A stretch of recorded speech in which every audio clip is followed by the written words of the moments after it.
గొల్యాతును బహిరంగంగా ఎదుర్కోవడానికి ముందు మన వ్యక్తిగత జీవితంలోని శత్రువులను మనం సంహరించాలని ఈ కథ మనకు బోధిస్తూ ఉంది.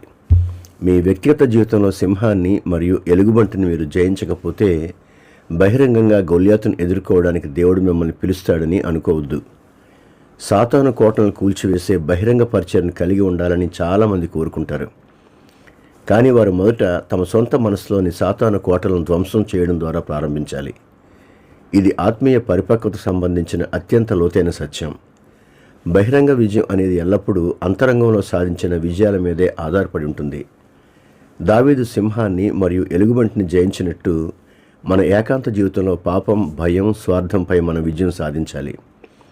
గొల్యాతు బయట శత్రువైతే అహంకారం, అసూయ, అపనమ్మకం, శోధనలు మనసులోని శత్రువులు.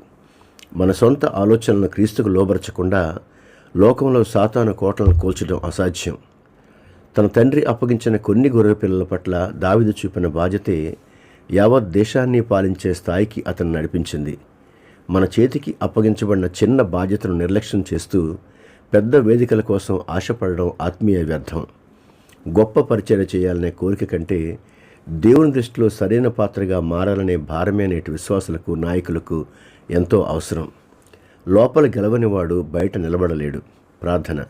పరిశుద్ధుడైన తండ్రి, బహిరంగ విజయాల కోసం ఆశపడక ముందు నా అంతరంగ జీవితంలో పాపము, భయం, అహంకారం, స్వార్థం అనే సింహాలను, ఎలుగుబంట్లను జయించే ఆత్మీయ బలాన్ని మాకు దయచేయండి. మా మనసులోని ప్రతి వ్యర్థమైన ఆలోచనను, సాతాను కోటలను మీ వాక్యంతో కూల్చివేసి క్రీస్తుకు సంపూర్ణంగా లోబరుచుకునే కృపను అనుగ్రహించండి. మాకు అప్పగించబడిన చిన్న బాధ్యతలో నమ్మకంగా ఉంటూ ఏకాంత జీవితంలో మీ దృష్టికి యోగ్యమైన పాత్రలుగా నిలబడేలా మమ్మల్ని మలచండి. లోపల మీతో నడిచే నిజాయితీని, బయట నీ నామాన్ని ఘనపరిచే ధైర్యాన్ని దయచేయమని యేసుక్రీస్తు అతి పరిశుద్ధ నామంలో ప్రార్థిస్తున్నాం తండ్రి. ఆమెన్. దేవుడు మిమ్మల్ని దీవించును గాక.